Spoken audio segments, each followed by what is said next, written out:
زندگیوں کو ویسا بنانے کی کوشش کرتے ہیں۔ ربیع الاول کا بابرکت مہینہ ہم سے الوداع ہو چکا ہے۔ ہر آدمی نے اپنی حیثیت کے مطابق، اپنے ذوق کے مطابق آقا کریم صلی اللہ علیہ وسلم کے میلاد پاک کے بابرکت مہینے کا جو ہے وہ استقبال بھی کیا، اور اس مبارک مہینے کے اندر حضور کا ذکر سننے اور سنانے کا اللہ نے اس کو شرف بھی عطا فرمایا۔ مہینہ گزر چکا ہے، حضور کی محبت ہم نے کتنی حاصل کی اور حضور کی محبت کا صلہ ہم لوگوں کو کیا ملا ہے، اس حوالے سے میں نے آج کے اس جمعۃ المبارک کے خطبہ کے اندر جو قرآن حکیم کی آیہ مبارکہ تلاوت کرنے کا شرف حاصل کیا ہے، اس کے ضمن میں چند گزارشات آپ کے گوش گزار کرنا چاہتا ہوں۔ رب کائنات نے قرآن حکیم کے اندر تقریباً 700 کے قریب ایسے مقامات ہیں کہ جہاں پر اللہ نے اس عمل کا حکم ارشاد فرمایا ہے۔ نماز کا ذکر اور نماز کے حوالے سے ہر آدمی کو بخوبی علم ہے، جو بھی مسلمان ہے، صاحب ایمان ہے، اللہ کے نبی قرآن کو اپنی کتاب اور دین اسلام کا ماننے والا ہے، اسے اس بات کا بخوبی علم ہے کہ اللہ نے جو ہمارے اوپر چیزیں فرض فرمائی ہیں، ان کے اندر جو سب سے زیادہ جس چیز کا اللہ نے ہمیں حکم ارشاد فرمایا ہے وہ نماز ہے، اور ادائیگی نماز کے حوالے سے اللہ نے قرآن کے اندر اور نبی کریم صلی اللہ علیہ وسلم نے اپنے ارشادات کے اندر بہت سارے اقوال اور بہت ساری احادیث مبارکہ اس کی تائید میں اللہ کے نبی نے بیان فرمائی ہے۔ نماز کے حوالے سے تقریباً ہر آدمی کو آگہی ہے، ہر آدمی کو علم ہے کہ نماز یہ اسلام کا ایک اہم رکن ہے، اور اس نماز کی فرضیت کے حوالے سے ہر آدمی کو اندازہ ہے کہ یہ کتنا اہم ہمارے اوپر فرض ہے کہ جس کا ادا کرنا ہمارے لیے انتہائی ضروری ہے۔ آقا کریم صلی اللہ علیہ وسلم نے صحابہ کرام رضوان اللہ تعالی علیہم اجمعین کے سامنے یہ ارشاد فرمایا کہ اے میرے صحابیوں، اگر کوئی شخص ہو اور کسی شخص کے گھر کے سامنے سے ایک پانی کی نہر گزر رہی ہو، اور وہ شخص دن میں 5 مرتبہ اپنے گھر کے سامنے سے جو پانی کی نہر گزرتی ہو اس کے اندر اگر وہ غسل کرے اور دن میں 5 مرتبہ وہ نہائے، تو کیا اس شخص کے جسم کے اوپر کوئی میل کچیل باقی رہ سکتی ہے؟ تو ظاہری بات ہے کہ یہ سوال صحابہ کرام رضوان اللہ تعالی علیہ مجمعین سے آقا کریم صلی اللہ علیہ وسلم نے جب پوچھا، آپ نے یہ سوال فرمایا، تو صحابہ کو بھی اس بات کا بخوبی علم تھا کہ حضور کو اس بات کا پتہ ہے، لیکن پتہ ہونے کے باوجود بھی اللہ کے نبی ہم سے اگر یہ سوال فرما رہے ہیں تو اس کی کوئی نہ کوئی حکمت ہوگی، اور آپ ہمیں اس کے بعد کوئی نہ کوئی پیغام، کوئی نہ کوئی بات سمجھانا چاہتے ہیں۔ تو جب صحابہ نے عرض کی کہ یا رسول اللہ، اگر کسی آدمی کے گھر کے سامنے سے پانی کی نہر گزرتی ہو اور وہ دن میں 5 مرتبہ اس نہر کے اندر غسل کرے، نہائے، تو اس شخص کے جسم پہ میل کچیل ذرہ برابر بھی نہیں رہ سکتی، بلکہ وہ آدمی اپنے جسم کو ہر لحاظ سے پاک کرنے والا ہوگا۔ 5 مرتبہ تو بہت زیادہ ہے، اگر کوئی شخص دن میں 1 مرتبہ بھی اس نہر کے اندر نہائے اور وہ نہانے کا اہتمام کرے تو اللہ اس شخص کے جسم کے اوپر کوئی میل باقی نہیں رہنے دیتا۔ یہ پانی کا کمال ہے۔ تو جب صحابہ نے اس بات کو مان لیا کہ یا رسول اللہ صلی اللہ علیہ وسلم، اگر کوئی شخص دن میں 5 مرتبہ نہر کے اندر نہائے تو اس کے جسم کے اوپر کوئی میل کچیل، میل کا ایک ذرہ بھی باقی نہیں رہتا، تو آقا کریم صلی اللہ علیہ وسلم نے اس مثال کو بیان کرنے کے بعد جو اگلی بات بیان فرمائی، آپ نے فرمایا کہ جس طرح کسی آدمی کے گھر کے سامنے سے نہر گزرتی ہو اور وہ دن میں 5 مرتبہ غسل کرے تو اس کے جسم پہ میل کچیل باقی نہیں رہتی، اسی طرح کوئی شخص اگر دن میں 5 مرتبہ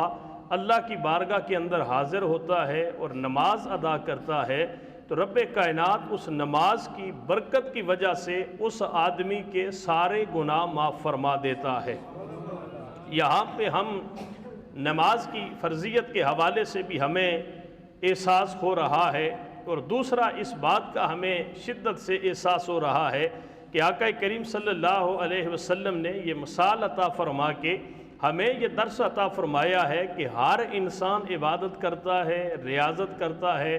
جو بھی اللہ کی بارگاہ کے اندر قرب حاصل کرنے کا عمل کرتا ہے، تو اس انسان کے پیش نظر یہی رہتا ہے، ایک تو میں اس لیے کر رہا ہوں کہ اس عمل کی وجہ سے اللہ کا حکم ہے، اللہ مجھ سے راضی ہوگا، قیامت کے دن مجھے اس سے کوئی مواخذہ نہیں ہوگا، اور دوسرا ہر انسان کی عبادت کے پس پردہ یا مد نظر یہ بات رہتی ہے کہ وہ قیامت کے دن اللہ اس عبادت کی وجہ سے اس انسان کی بخشش کا کوئی ذریعہ پیدا فرما دے۔ جتنی عبادتیں اور ریاضتیں اللہ نے ہمارے اوپر لازم فرمائی ہیں، ان میں جو سب سے زیادہ بہترین اور مقبول عبادت اللہ نے ہمارے اوپر فرض فرمائی ہے، رب کائنات نے وہ نماز کا تحفہ ہمیں عطا فرمایا ہے۔ اگر کوئی شخص میلاد پاک کے مہینے کے اندر حضور کی محبت کا دعویٰ کرتا ہے،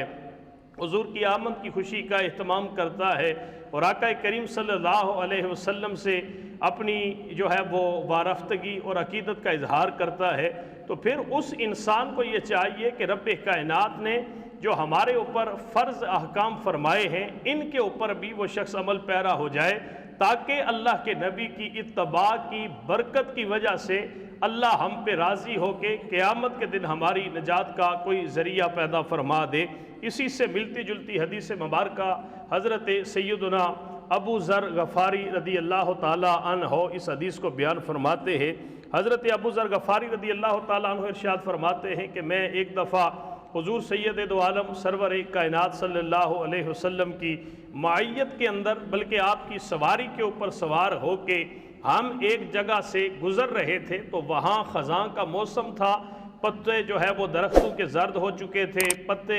سوکھ چکے تھے، اور وہ ان درختوں سے زمین پہ گر رہے تھے۔ حضرت ابو ذر غفاری رضی اللہ تعالیٰ عنہ فرماتے ہیں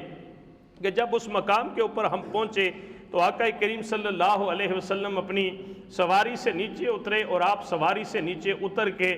آپ نے کرم فرماتے ہوئے ایک درخت کی 2 ٹہنیاں اپنے ہاتھوں کے اندر پکڑی، اور ان ٹہنیوں کو پکڑ کے آپ نے اس طرح سے جھنجھوڑنا شروع فرمایا، اور جن ٹہنیوں کو آپ نے ہاتھ کے اندر پکڑ کے جھنجھوڑنا شروع فرمایا، ان کے پتے خشک ہو چکے تھے، پیلے ہو چکے تھے، ان ٹہنیوں سے وہ پتے گرنا شروع ہو گئے۔ آقا کریم صلی اللہ علیہ وسلم نے میری طرف نگاہ اٹھا کے دیکھ کے فرمایا کہ ابو ذر غفاری، یہ تو پتے جو ٹہنیوں سے گر رہے ہیں، ان گرتے ہوئے پتوں کو دیکھ رہا ہے؟ تو میں نے عرض کی کہ یا رسول اللہ، بالکل میں اس کا مشاہدہ کر رہا ہوں، میں اسے دیکھ رہا ہوں۔ تو اللہ کے نبی نے فرمایا کہ اے ابو ذر غفاری، جب ایک بندہ مومن اچھے طریقے کے ساتھ وضو کرتا ہے، وضو کرنے کے بعد وہ خشوع اور خضوع کے ساتھ جس طرح اللہ نے ادائیگی نماز کا حکم ارشاد فرمایا ہے، وہ اللہ کی بارگاہ کے اندر ادائیگی نماز فرماتا ہے، تو رب کائنات اس انسان کے گناہوں کو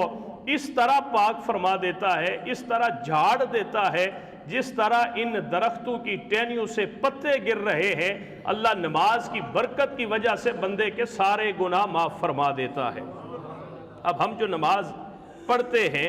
اس کا مقصد کیا ہوتا ہے کہ ایک تو اللہ کا حکم ہے، اللہ نے ہمیں نماز کی ادائیگی کا حکم ارشاد فرمایا ہے، پہلا تو اس کا مقصد یہ ہوتا ہے، اور دوسرا مقصد یہ ہوتا ہے کہ نماز کی برکات کی وجہ سے اللہ تبارک و تعالی ہمارے گناہوں کو معاف فرماتا ہے، ہمیں گناہوں سے پاک فرماتا ہے، اور قیامت کے دن اللہ تبارک و تعالی ہمارے اس عمل کی وجہ سے کل قیامت کے دن ہماری سرخروئی کا کوئی ذریعہ پیدا فرما دے گا۔ وہ لوگ جو نماز ادا فرماتے ہیں، یقیناً اللہ کا ان پہ بڑا فضل ہے، اللہ کا بڑا کرم ہے ان لوگوں پہ کہ رب کائنات نے ان کو نماز پڑھنے کی تگا، اس کی پڑھی ہوئی نماز ضائع ہو جائے گی۔ رب یہ فرماتا ہے، لوگوں نمازیں پڑھنا کمال نہیں ہے، بلکہ نماز پڑھ کے اس پہ قائم رہنا یہ کمال ہے کہ اللہ قائم بھی تمہیں فرما دے۔ اب ہم نے نمازی بہت پیدا فرما دیے۔ میں یہاں پہ ایک بات شاید پہلے بھی میں نے کہیں پڑھا تھا کہ قازقستان کے اندر ہمارے تبلیغی بھائی چلے گئے، قازقستان کے ایک علاقے کے اندر مسجد کے اندر، تو وہاں لوگ نمازی تھے قازقستان کے اندر، وہ دیکھ رہے جو بھی بندہ اندر جائے تو جوتا اتار کے اندر، جوتا اتار کے اندر۔ اب وہاں جو مسجد کے لوگ تھے وہ بڑے حیران، یار یہ کون سی مخلوق آ گئی ہے کہ جوتے بھی اٹھا کے کوئی جناب اندر صف کے اندر، کوئی کھڑکی میں، کوئی دروازے میں۔ وہ بڑے حیران ہوئے، انہوں نے بلا کے کہا کہ آپ کہاں سے آئے ہیں؟ انہوں نے کہا ہم پاکستان سے آئے ہیں۔ کہا یہاں کس لیے آئے ہیں؟ کہا ہم یہاں تبلیغ کے لیے آئے ہیں۔ انہوں نے کہا بہت اچھی بات ہے، آپ تبلیغ کے لیے یہاں پہ آئے ہیں، لیکن ایک بات سمجھ نہیں آ رہی، آپ میں سے جو شخص بھی اندر آتا ہے اپنا جوتا اٹھا کے وہ مسجد کے اندر لا کے رکھتا ہے، یہ بتائیں کہ آپ یہ جوتے لا کے مسجد کے اندر آپ نے ڈھیر لگا دیا ہے، یہ جوتے آپ مسجد کے اندر کیوں رکھتے ہیں؟ انہوں نے کہا کہ اس لیے کہ شاید ہمارا جوتا چوری ہو جائے، باہر سے کوئی اٹھا کے لے کے چلا جائے۔ انہوں نے کہا کہ یار عجیب بولو گے آپ، مسجد کے اندر سے بھی کوئی جوتے اٹھاتا ہے؟ جو بندہ نماز پڑھنے کے لیے اللہ کے گھر میں آیا ہے، کیا اس کے بارے میں آپ کی یہ سوچ ہے کہ وہ آپ کا جوتا اٹھا کے یہاں سے باہر لے جائے گا؟ انہوں نے کہا کہ شاید آپ کے اس ملک کے اندر یا آپ کی مساجد کے اندر یہ رواج نہ ہو، لیکن ہم جس ملک سے آئے ہیں وہاں پہ تو بندہ جوتا باہر چھوڑ کے نماز پڑھنے کے لیے جاتا ہے، واپس باہر جاتا ہے تو وہاں ہمیں جوتا نہیں ملتا۔ انہوں نے پتہ ہے آگے سے کیا جواب دیا؟ انہوں نے کہا کہ پھر آپ اپنے ملک میں واپس چلے جائیں، آپ کے ملک میں تبلیغ کی زیادہ ضرورت ہے۔ جس ملک کے اندر لوگوں کو یہ بھی نہیں پتا کہ مسجد سے جوتا چوری نہیں کرتے، ان کو تبلیغ کی زیادہ ضرورت ہے۔ الحمدللہ ہمارے لوگوں کو اتنا شعور ضرور ہے کہ ہم نماز پڑھنے کے لیے آئے ہیں، جو نماز پڑھنے والا ہوتا ہے اس کا جوتا اگر نہیں مل رہا وہ ننگے پاؤں گھر چلا جائے گا، لیکن کسی کا جوتا پہن کے وہ مسجد سے نہیں جاتا۔ یہ ہمارے اندر برائیاں ہیں۔ ہم نماز کے باہر، مساجد کے باہر آپ نے کولر دیکھے لگے ہوئے ہیں گرمیوں کے موسم میں، اور کولر کے ساتھ ہم نے گلاس بھی جو ہے وہ زنجیریں ڈال کے باندھے ہوتے ہیں۔ یہ کون لوگ ہیں جو مسجد میں آتے ہیں، نماز پڑھنے کے لیے آتے ہیں؟ نمازی ہی اٹھ کے کھڑا ہوتا ہے اور واویلا شروع کر دیتا ہے، میری اتنی یتیم بچیاں ہیں، میرے گھر کے اندر بجلی کا اتنا بل آ گیا ہے۔ اس کو ہم نے سمجھا نہیں سکے کہ بھائی یہ جو تو نماز پڑھ رہا ہے، یہ نماز پڑھنا کمال نہیں ہے، نماز کو قائم کرنا کمال ہے۔ یہ ماز ٹکریں نہ مار، یہ ماز اپنا وقت ضائع نہ کر۔ اگر اللہ نے تجھے نماز کی توفیق عطا فرمائی ہے تو پھر نمازی بن کے لوگوں کو بتا کہ لوگوں میں نمازی آدمی ہو، میری زبان سے کوئی ایسی بات نہیں نکلے گی، میری آنکھیں ایسے عمل کے اندر مداخلت نہیں کریں گی، میرا کوئی عمل ایسا نہیں ہوگا کہ جو بے نمازی ہونے کی ثبوت بن جائے، بلکہ میں نے اللہ کے مجھے کرم فرمایا ہے، نماز کی توفیق عطا فرمائی ہے، اور میں اس نماز کو پڑھ کے قائم کرنا چاہتا ہوں۔ اس لیے دعا فرمائے کہ اللہ ہم سب کو نماز پڑھنے کی توفیق عطا فرمائے، پھر نماز پڑھ کے اللہ اس پہ قائم رہنے کی توفیق عطا فرمائے۔ فجر کے بعد کوشش کریں کہ گھروں کے اندر نماز پڑھ کے قرآن حکیم کی تلاوت ضرور فرمایا کریں، بے شک ایک رکوع ہی کریں لیکن روزانہ تلاوت ضرور کیا کریں۔ یہ رسم و رواج یہ ہمارے اندر سے ایک طریقہ مٹتا جا رہا ہے۔ آپ کے بچے، آپ کی بچیاں، آپ کے گھر کے رہنے والے لوگ وہ کیا سمجھیں گے کہ ہم نے گھر کے اندر یہ جو کتاب رکھی ہے یہ کس مقصد کے لیے رکھی ہے؟ جب آپ پڑھیں گے قرآن پاک روزانہ کی بنیاد پہ، آپ کے بچے بھی پڑھیں گے، آپ کی بچیاں بھی پڑھیں گی، اس گھر کے اندر برکتیں آئیں گی۔ جس گھر کے اندر نماز کا اہتمام ہوگا، قرآن پڑھنے کا اہتمام ہوگا، اللہ ہمیں ایسے اعمال کی توفیق عطا فرمائے۔ وآخر دعوانا ان الحمد للہ رب العالمین۔